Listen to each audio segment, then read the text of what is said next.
I'm a cardiologist in York, and as many of you know, I really very much believe in this concept of holistic medicine, holistic care, where we don't just treat patients with tablets, but actually empower them to explore all those things, including lifestyle, that may improve quality of life without having to rely on doctors. So as part of my exploration of this, I came across a very interesting gentleman who is with us today, Mr. Ian Northcott, who is a level 3 personal trainer and who also has a specialist interest in long-term conditions and older clients.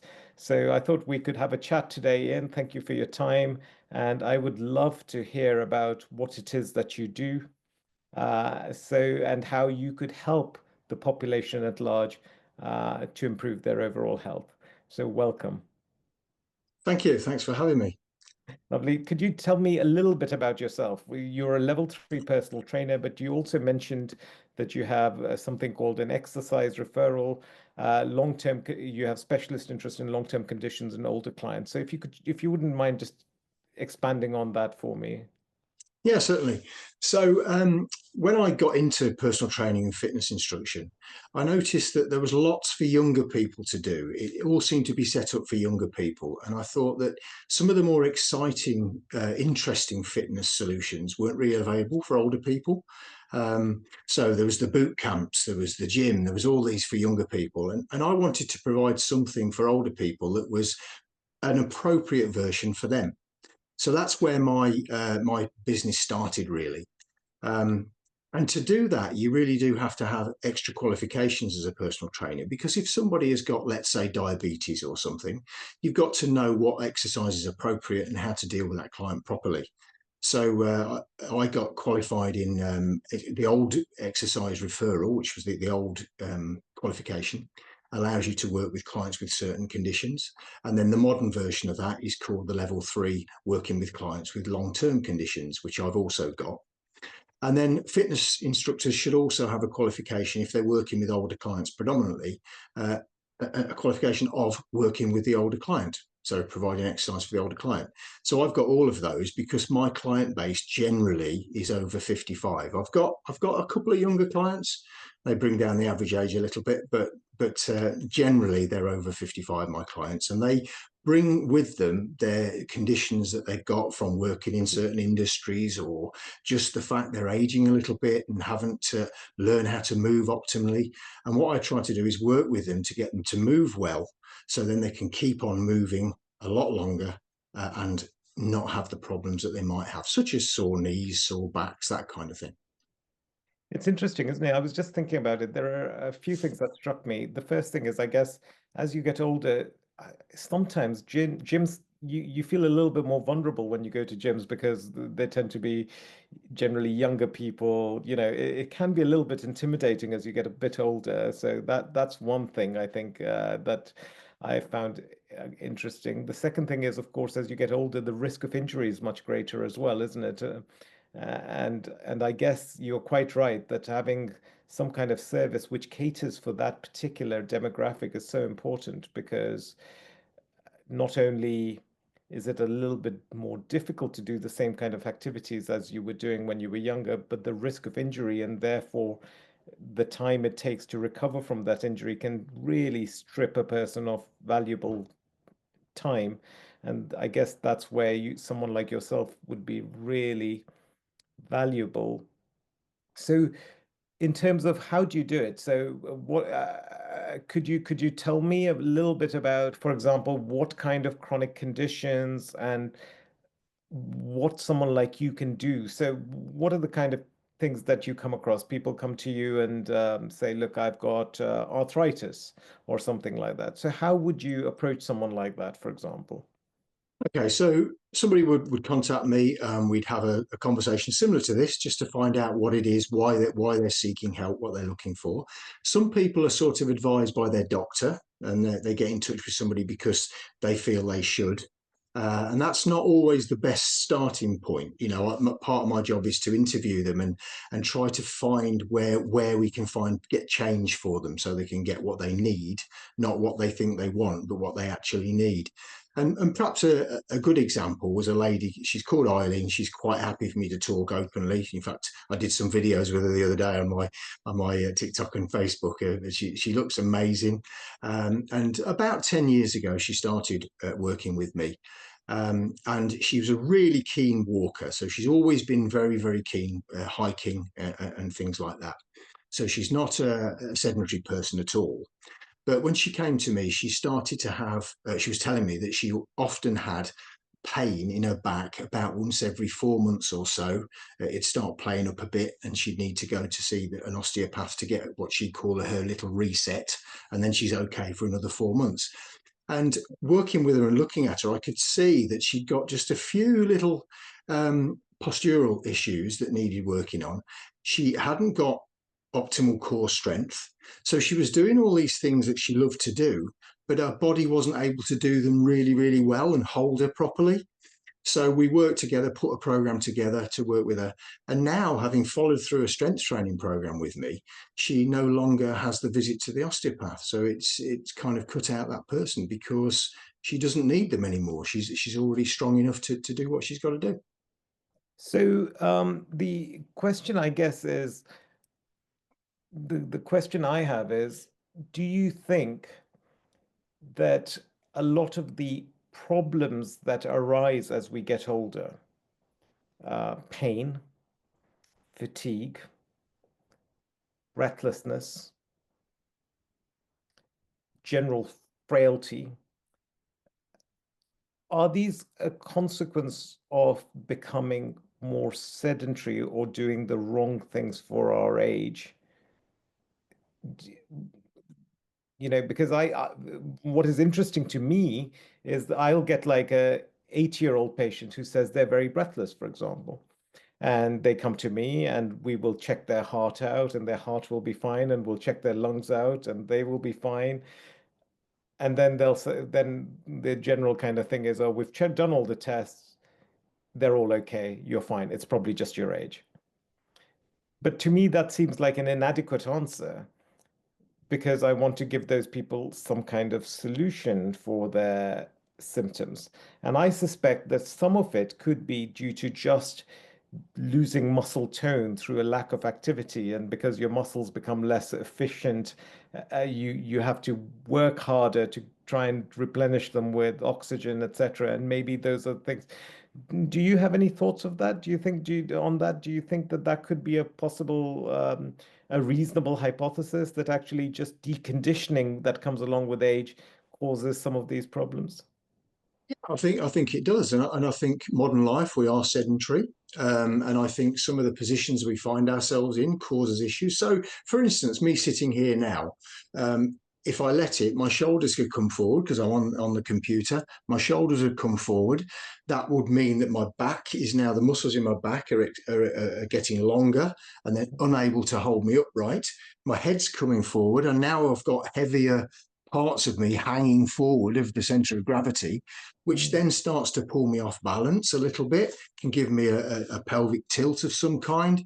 That in turn could bring my knees in, so they're not now in line with my hips and my ankles. So my knee pain could be caused by the fact that my head's sticking out in front of my head. So Gosh. well, yes, and I think that happens over time. I think slowly we degrade, and we are going to degrade. We have to accept that we are going to degrade. But I'm thinking, if we could put an intervention in there to stop that happening any further, or Mhm. make it better a little bit, we can. We can. It's never too late to start. We can make it better, and we just want to put that intervention in and make sure that we're having some benefit to the client. And that's my job in a nutshell, really. But what I don't like to do is just think something along the lines of, I've got bad knees, I've caught that bad knee syndrome like I catch a cold. Right? I like to think that we've got some control over what we do about that. So if somebody has got bad knees, for instance, then there are exercises they could and should do around that. They shouldn't Really? just be sedentary and just sit down and not move them about. All the modern stuff is, let's keep those osteoarthritic knees, let's keep them moving. Now, of Yeah. course, we're not going to say go and play rugby. That'd be great. Yeah. Don't do that. But we're going to give them effective, proper exercises that are appropriate for them to help get some relief. So that could be pain relief, or it could be they want to play with the grandkids a bit more or something. And if we can put that intervention in and make a difference to somebody's life so they can lead the best life that they can lead, I think that's what it's all about, really. I'm sure that's where you're coming from as well, I think. Absolutely. I mean, I think there's some really interesting things you've said, which I truly believe in. That one, wherever you are with training, you can get better. Yep. That, to my mind, I'm a firm believer in that. The second thing I find is that, a lot of times what happens is we don't address the root cause in medicine, right? So someone comes in, they carry a bit of extra weight, the weight is Mm. pressing on their legs, that's causing them immobility issues. They get given painkillers rather than anyone looking at saying, okay, can we actually empower this person to do this in a non-pharmaceutical way? They get given painkillers. The painkillers will then cause constipation. Then they go back. They get more. Then they get side Mm. effects. Then before you know it, they put on more weight, and so then they get told, oh, because you've put on weight, you're diabetic, and because now you're diabetic, you're hypertensive. So they end up with 15 different tablets to control some nice, to make the numbers all look pretty. Uh, but what ends up happening is you're medicating someone to the point that actually you're stopping them, you're enslaving them. So they then have this burden of medication. They become more immobile. They start getting depressed, and when you have all those things, then pain gets worse. When you're depressed, when you're not sleeping, etc., etc. So in that sense, when people come to me, they say, "Oh, well, what do you expect? You're overweight." And the patient will say, I know, but I can't really exercise because I've got bad knees. My knees really hurt. So, or I've got a really bad back. And then we say, well, then you're in a catch-22. But what you're saying is someone like you could actually find them a solution which allows them to start reclaiming their health, rather than just saying, well, I'm a hopeless case because I've got all these chronic conditions and I've got pain and therefore I can't exercise. Yeah, so part of the initial consultation that we might have will be trying to find out where the person is on this sort of change um, process. Where are they ready to change? Some people just aren't, and if they genuinely are not wanting to do anything and they want the excuse and they don't want to do anything at all, Yeah, oh, they don't sorry. want to do anything at all, then we've got to try and coax that client. We've got to use sort of, I don't know, a few little techniques to try and find out how we can link into their motivation strategies and things like that. So we might call it motivational interviewing, something along those lines. And I think that's quite an important part of the job. But if they are definitely set on this is not going to happen, it probably won't. No, Okay. But sure. my Absolutely. job is to coax them along a little bit. But if they do want to change, they genuinely do want to change and do want to put the effort in, then we can always find something for them to do.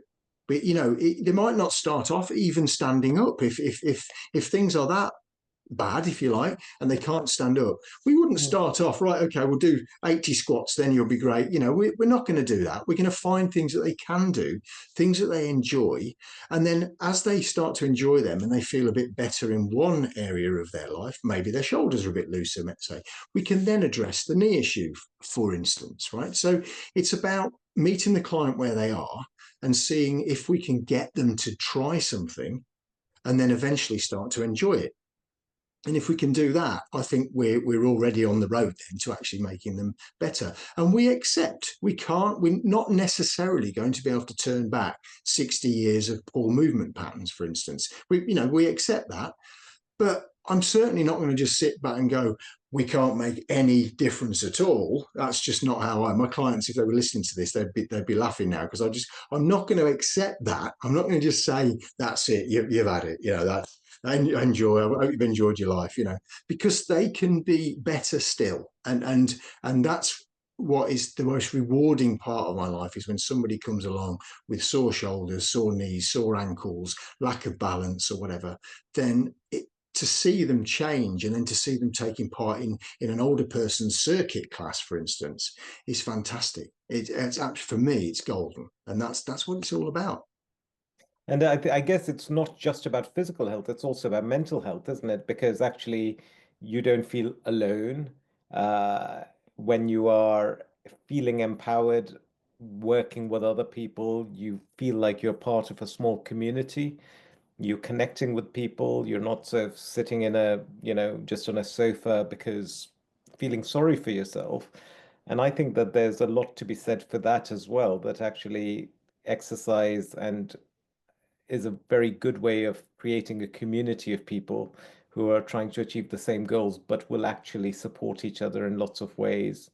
Uh, I think that's really, really important. And I do some personal training one to one with the client in front of me, which is great if they're able to do that.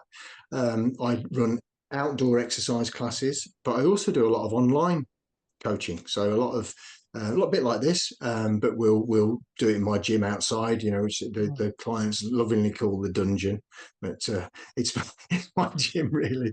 And we'll do it over the internet, and I do that with quite a lot of clients, and we do a lot of classes online as well. And a lot of my clients initially were put off from doing something like that, and I didn't used to do it either. And then mm, COVID hit, and when COVID hit, I had to find some way of keeping these people fit. So I was about 2 weeks, I think, before the actual first lockdown happened. I said, right, we're going online. And loads of people moaning, oh, it's not for me, the online. I'm not doing that, not doing it. And actually, once we got them to do it, although they're in front of each other on a screen, they still get that sense of community. So when we log on, we're laughing, we're joking with each other, they're taking the mickey out of me, I'm taking the mickey out of them, but it's all nicely done. And so they get that feeling. So even if they can't actually attend a class one day, they can come and do it online. I've got clients all over the country that are doing that. And it works very well. And so that, and incidentally, in 2023, I won the UK Coaching Online Coach of the Year award, which was really? quite prestigious, which was quite nice. Going nice big event where we got spoilt in Queen's Hotel in Leeds. It was very nice, and I won that, which was nice because it was able to take fitness to people that couldn't ordinarily come to something, and so I'm trying to use technology as well where I can without frightening clients, but as an add-on to what we do, because it is there and it does help us. So all my clients have got an account with a software. It's a piece of software where their programs go onto it. So when they say they've done a class or they've done a program that I've set for them, they'll write it up, tell me how it went, and then I'll reply to that. And we've got this sort of to and fro of discussions going on this piece of software. I'm always at the end of a WhatsApp. If they get stuck and I can't remember that exercise, they can always contact me. I'll always answer when I can, um, and it just creates this nice atmosphere among everybody, and all the clients are so supportive of everybody else. So if one of your patients, for instance, came to one of my classes, for Hmm. instance, and I introduced them to the rest of the team. The rest of my team have all been in that place where that person now is. The Hmm. first person logging on, the first person turning up, whatever it is, they were the one with the bad back or the bad knees or something, and they would get swallowed up. Everybody would really want to be get them to be part of our team and be part of what we do because they're proud of what we do. They love what we do. You're only got to look at the socials and you'll see the clients are really proud of what they're achieving. And then I think they say it to make me feel better, and they're saying that's because part of mercy and fitness, it's great. But that's not the important bit. The important bit is anybody new coming on will be made to feel really welcome. And something really telling that you may have not even thought that you'd mentioned was when you mentioned that lady who's been working with you for 10 years. So clearly she's been enjoying it to be doing it for 10 years.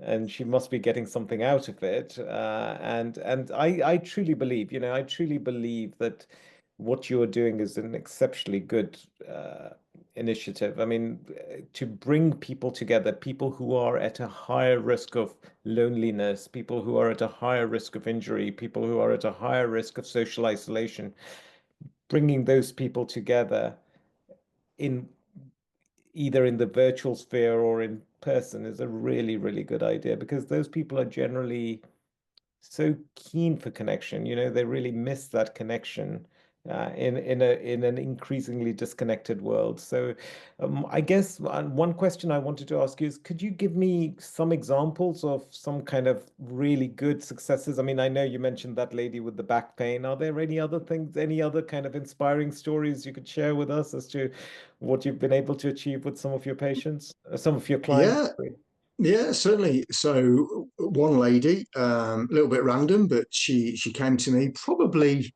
it was certainly pre-COVID anyway, um, carrying a little bit of excess weight. That was taking its toll in different ways on her. She wasn't, obese or anything, but she was carrying a little bit of extra weight. Um, we got her on a program, got her working with us. She then, during COVID, a few of them bought rowers. I'm a Concept 2 approved rowing coach, so some people bought rowers, and she was one of them. She loved her rowing, so we then went down writing her a rowing program with strength sessions as well. She needs to do strength work as well, and I'd like to come back to strength work in a minute when I finish this little story. And this lady, she's called Pat. She won't mind me saying her name at all. I've checked all that out beforehand, and she followed her programs, and then we went off. Me and about four other clients, went off to the British Rowing Indoor Championships at the NEC last December. And Gosh, Pat, who is 72, won her category. She is now the British indoor rowing champion for 70 plus ladies, which was wow. just amazing, to do Incredible. that. And so she loves that. I mean, let's choose a different story. There's one lady. She's one of my younger clients, actually. She has various issues, which I don't want to go into, but she has Sure. various issues. And I got her up Kilimanjaro. We we. So this is somebody who was very, very unfit. Um, had not got an awful lot of confidence around her physicality. And I had the chance of working with somebody else who I've known for a long time to go and walk Kilimanjaro. And I took 12 clients up Kilimanjaro in 2022. Gosh. And that was amazing. And some of them were sort of 70 years of age. One lady definitely was. Well, she was 69, I think. Um, and and so my job, I think, is about blasting out those glass ceilings. So what you think you can achieve, it might not be. We might be able to blast those glass ceilings out and get you to achieve so much more than you think you're currently capable of doing. And when that happens, it's magical. There are many stories of people that are getting over sore knees, sore ankles, carrying too much weight, etc., etc. There's many stories like that, um, and they might sound like the smaller bits compared to walking Kilimanjaro or whatever, but actually they're not really, because the Kilimanjaro trip was a 2-week trip and that's it. Whereas being able to play with your grandkids for longer, being able to keep up with your grandkids for longer, is what it's all about. Numerous clients, I want to carry on skiing. But there was one lady. This is quite an interesting story. One lady, she's been a personal training client for a little bit. Keen skier. She walked Hadrian's Wall with me a few years ago, as many clients have. We did that. The 80-year-old lady did the Hadrian's Wall with me. She was amazing. But this other lady, she'd been training with me for a little while. She was going to go skiing. We were in the middle of her prep for skiing. So there's a bit about a goal that you asked me right at the beginning. What goals do people have? Sometimes it's, I'd like to go skiing. And what do people do when they go skiing? Put on the boots, jump on the skis, go down, no warm up, no muscles to be able to cope with that, and then wonder why they get hurt, right? So my clients that want to go down that route, we would put them a ski program together, get them ready for skiing. And this lady was all set to go, real keen skier. She was on a golf course and a dog, the big dog, attacked her and knocked her over and really damaged her knees really nastily. She really fell really, really bad. And so she came to me and she says, what can I do? What can I do? So yes, we had to get the clearance from the GP and all that kind of stuff that she could train. I was trained enough that once we got that clearance, we could work with her. And I said to her, look, my professional guidance really has to be, perhaps you shouldn't be going skiing in 6 weeks' time because your knees, they have been affected by this. But if I tell you that, are you going to go anyway? She says, yeah. And I said, right, in that case, then I think it's professionally right for me to say, let me at least try to get you in the best place to do that. So we put then a slightly different program round. Was it perfect for skiing? Probably not. But was it something that was going to give that client the ability to go skiing? And you know what? She applied herself. She went, she skied, she had a great holiday, and she didn't. And she came back and she said, for the first time in years, I didn't fall over once. Really? Wow. This is amazing. Result. I did a vlog recently on the subject of chronic disease, and I wanted to talk about how chronic disease can erode one's identity, how it can strip your sense of identity, purpose, and dignity. And by engaging in what you are saying, actually you can restore all those or go somewhere in restoring some of those things, purpose, you know, identity, one's dignity. I think it's incredible. I think it's such a good idea. But one other question I had was you were going to talk about strength training. Why don't you tell us about strength training first? And then I have another question that I wanted to ask you.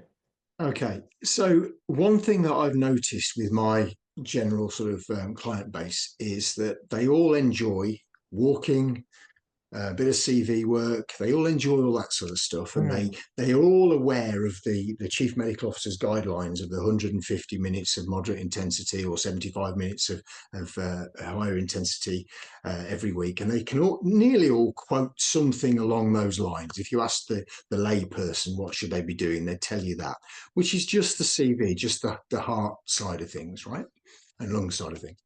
Um, but actually, a little bit further down in that guidance, it says, and 2 strength sessions a week of 30 minutes or thereabouts, right? And most people don't get that. And I find when somebody comes to me, they will go and do a walk, especially if there's a cup of tea at the end or something like that, and they're having a natter. They'll do that, right? But they won't do the strength work. And I have to coax people into doing the strength work. But the strength work is so, so important because that's what underpins the other things. So the things they like doing, I like hiking. Well, we need to make sure then that your body is able to do hiking well. Mhm. And Peter Attia, who is a world-renowned longevity expert, he's got some really interesting things he talks about. And one of the things he says is, what is it you want to do in the last decade of your life? And if we know what that is, what your non-negotiables are, you still want to be able to do then, we'll be able to work out what you need to be doing now and where you need to be Oh, now so that that is the case and you can still do them. And that's quite an empowering thing. I still want to be playing with the grandkids. I still want to live in my house that's got stairs in it. And then we can kind of bring it back and think, well, where are you now? Are you going to be there or are you not going to be there? And you can almost work it out. You can see whether somebody's going to manage it or they're not. So that's a good thing. And there's something else that he says, and I know he's quoting another study, and I'm not going to quote the study verbatim here. So if I get the facts slightly wrong, but you'll get the nature of what I'm talking about.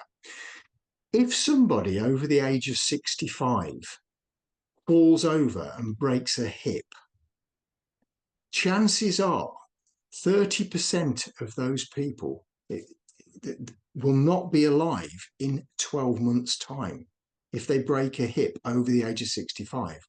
Those that do stay alive, 50% of those will drop down a mobility level. So if they didn't need a stick, they might need a stick. If they needed one stick, they might need two. If they needed 2 sticks, they might need a frame, and so on and so forth. So with those statistics, it's incumbent on me to help the clients do the things that are going to stop or reduce the likelihood of a fall. Yeah. So Okay. and that is so important. So I won't let clients get away with just going for a walk. I mean, I don't bully them and make them do things they don't want to do. That's not my job. But I can certainly advise them and try to get them to understand why. And when they do, blooming heck, their balance gets better. They lose weight because they're surprised that they lose weight from doing strength training. Some of them are worried about, well, I'm a lady and I'll get big muscles and I'll look like Arnold Schwarzenegger or something like that. It's not going to happen.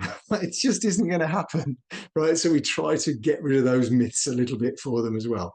But the strength training is so important. So everything that I do will have some strength training in it to help the client. They don't have to become a lover of strength training, but you know what? Most of them do. Once they've done it for a bit and they understand how it's going to help them, they do, because they know it's part of the bigger goal, part of what they want to do in their last decade of life, if you want to look at it like Peter Attia does. Well, that was a light bulb moment for me when you just said that. I mean, I thought, wow, I've never thought about that like this. That should I not be preparing now for the process of progressive aging? And much like, when I look back upon my life, I regret saying, well, I didn't really prepare. I just sort of ended up in my 20s, I didn't prepare for that. I just thought, okay, I would, but I could have done so much more had I actually had some kind of vision then. Mm, And I always look back with regret and I say, okay, if I had been more committed to going to the gym, my body would have been different. It's all, but actually, there's no reason why I can't think of that now and say, okay, well, I've still got life to go, and therefore, how can I prepare for the next stage in life? I think that's really important. That's a really, really interesting concept. And I think that it just gives people purpose. It just makes you think, okay, well, you know, I don't want to end up like what my preconception is of old age. So yeah. what can I do now? How have I actively participated in preventing the thing I'm worried about from happening? So that's really, really interesting. And gosh, so one thing I want to ask you is, of course, the idea is wonderful. I have no doubt that what you're saying is absolutely, there's no debate about it. Really, what you're doing is amazing. But the problem is that as people get older, they don't have much disposable income. And the problem again is that, of course, uh, if the finances aren't strong, how do they access someone like yourself? Okay.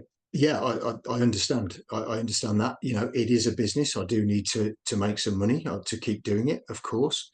I try to position myself at the end of the market. I'm a retired police officer, and I Okay. used to be in the army before that, right? So I did that until 2025 and 2015. Then I started this job. So I've got a police pension, which isn't too bad. And so it allows me not to have to make oodles and oodles of money doing this, right? So I try to come in at a level that it is affordable for nearly everybody, right? Right. Yes, it's not free, but I'd like to think it's affordable. So I don't charge the earth, number one. The lowest level, I don't mean lowest way, but the lowest level somebody could get involved with me would be to do a lifestyle screening, which I can offer you, by the way, for having me on here. I can offer you about 20 free lifestyle um, starter style questionnaire come screening, if you like, for your patients, for your listeners. And they go on and they will take a test. They can do it at home. It's not difficult. The test at home, and it will give them a score. And that score will tell them that they're either high risk for getting injured, okay, whether they are moderate risk, whether they are slight risk, or whether they are no risk. And I put all my clients through that, right? And if then they come out the other end and say, I want to do something about it, but I can't afford the personal training, or I can't afford you coming to see you, they can sign up for much, much less money to using the lifestyle app that they did the test on, that will then write them a program that they can then follow. And that's not expensive at all. I can tell you how much it is if you like, but Oh, it's not expensive at all. That, for somebody to do that and that only, I would only charge £50 a year for that. gosh. Okay. Right. So now you're not interacting with me. It's through an app, but nevertheless, the app is written based on what you showed it you could or couldn't do during the lifestyle screen. So when you did a musculoskeletal move it asked you to do, if you weren't very good at it, it would then give you the exercises to be able to sort that out. So it's like having a personal trainer, but it's not a personal trainer. So I Mm, only charge somebody £50 a year for that, which is not incredible. a lot of money at all. If somebody wanted to take it one stage further and wanted to do that, but they also wanted to come to some classes as well, then Mm, they could do, it's £45 a month then, but that's all the classes too, right? And they also get half an hour with me like this a month to talk about their goals and everything as well, right? And then above and beyond that is whether they want to invest in personal training once, twice, 3 times a month, or whatever it is they want to do. But the bottom line of it, if you like, is the app at £50 a year. It's not expensive. I have to pay a license for that, but it keeps me clear, and I make a little bit of money out of it, but not much. But it doesn't matter if that makes a difference to somebody's life. I'm going to be chuffed, really chuffed. And when you watch somebody who engages like that and you see them in the moderate risk category or the high risk category, and they follow it through, and then they do the test again when it prompts them to do it, and you can see their scores going up and up and up. And then at some point, they drop into the slight risk category, which, albeit that's the second category down, but that's one that's okay. You're all right in the slight risk category, But by then they've gone, I've watched it going up. And then they want to get into the low risk category, and then we can work together. So that's how I do that. That's how I'd approach that anyway. I wanted to share some insight, some personal insight. My father was 77, 76, 77, I think. Fully functional, everything is fine to all intents and purposes, just my normal father, would do everything, etc. And then he had a fall out of the blue. And his decline after that fall, within 2 years, he'd passed away. He was very Wow. much like almost like a house of cards, just finely balanced. Everything looks beautiful, but it just takes one little fall and everything goes wrong after that. When he fell, he was bedbound, he needed painkillers. Then suddenly we discovered that he had developed dementia, etc., etc. Somewhere, I don't know how it was. I don't know whether these things came on as a consequence of the fall or whether they were already there and the fall unmasked them. Something happened, and I think falls are one of the worst things for the elderly people, population. And if we can prevent falls, then that would make a huge difference, a huge difference. So the questionnaire you're talking about that you're kindly offering us, uh, so what do they involve? So people, that is the thing you're talking about, where people will go and then they will be assessed as to what their risk is of injury, and then Yeah. okay, Yeah. okay, so So they, yeah, sorry, go on. it's okay. So if somebody came to me and they'd got a known condition, we Yeah, would interview them and put them through something called a PARQ Plus, which is a physical activity readiness questionnaire plus, which means we know they've got an issue. And based on the answers, you might need to refer them off to a doctor to get clearance to do exercise. Okay, so before anybody does anything, we make sure that it's safe for them to exercise, right? Once we've got the doctors buying in, that very few doctors will turn around and say, no, don't do any exercise, but they'll want to make sure that they're working with, or at least have spoken to the PT to make sure that they're fully qualified and they can work with that client properly, excuse me. So assuming that there's not an issue there, or assuming the client is taking the risk off their own back, they can log into the app and they can follow the lifestyle questionnaire. So it starts off asking you some questions about your weight and all that sort of stuff, your waist to hip ratio and things like this, because they're all predictors, as you know, of comorbidities and things. So it asks all those questions. Then it will ask you to go through some movements. So typically, can you squat down to the floor and touch the floor with your fingertips or with the back of your hands, that kind of thing. And you do it honestly. And there's about, I think it's about 10 movements, something like that. Then it'll ask you some questions then about other lifestyle things like sleeping. How's your sleeping? How's your mental health? All those sort of things. And it puts that all in together into a big algorithm, and it comes out with where you are. That then instantly gives you a report that explains to you what's not right, where you need to work.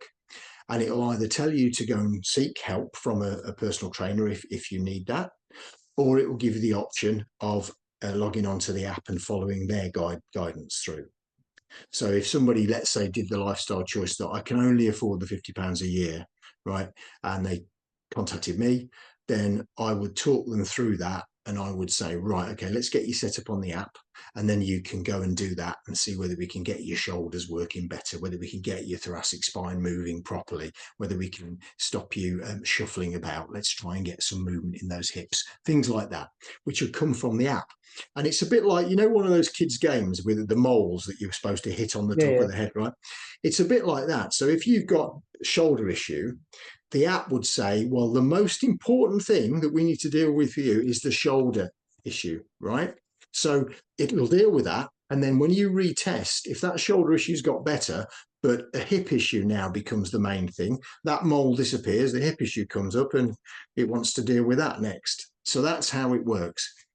If you had pain in any of those movements, then of course it's becoming clinical almost, you know, pathological, or however you want to look at it, and you'd have to go and get some help then from either your GP or a physio or somebody suitably qualified to do that. Even me, if it's an actual issue, an actual problem that needs to be cleared from a physio first, then I would refer people on. I'm not going to take on clients that are going to hurt themselves. That's like you, do no harm kind of thing. We don't just push clients to do things just because eventually that'll be good for them. We work with the client, and sometimes the right thing to do is to refer them back to the GP or to a physio or something like that.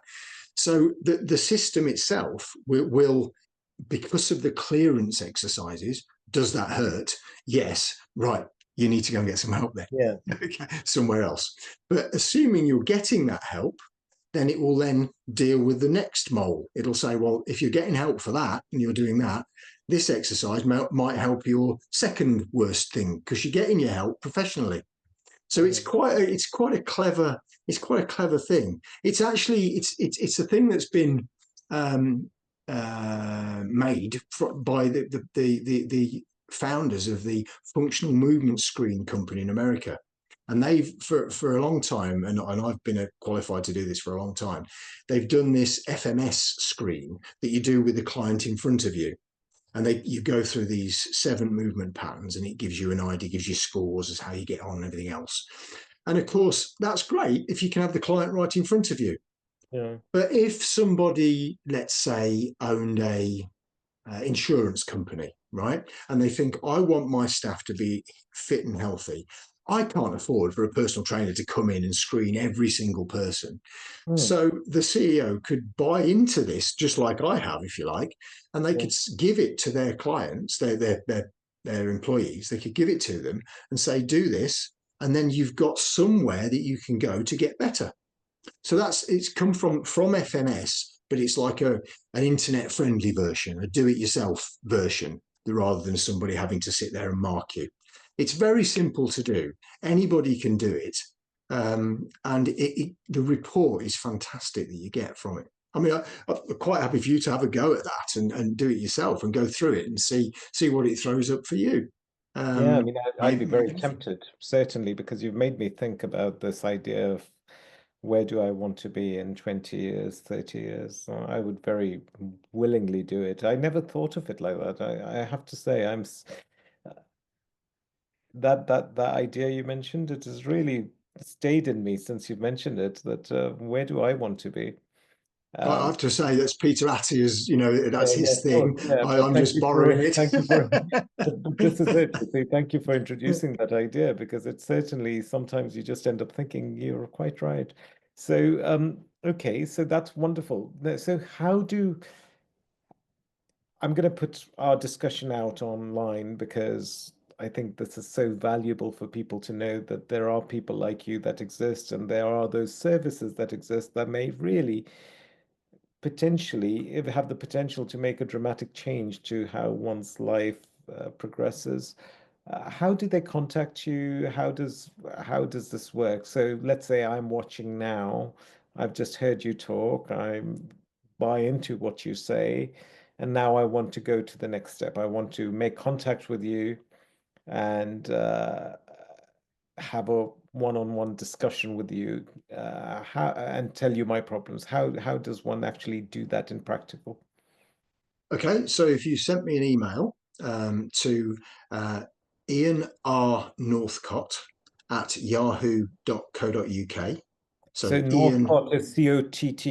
Ian. yeah, Ian, so IAN R for Robert, Ian R. Northcott, Northcott at yahoo.co.uk.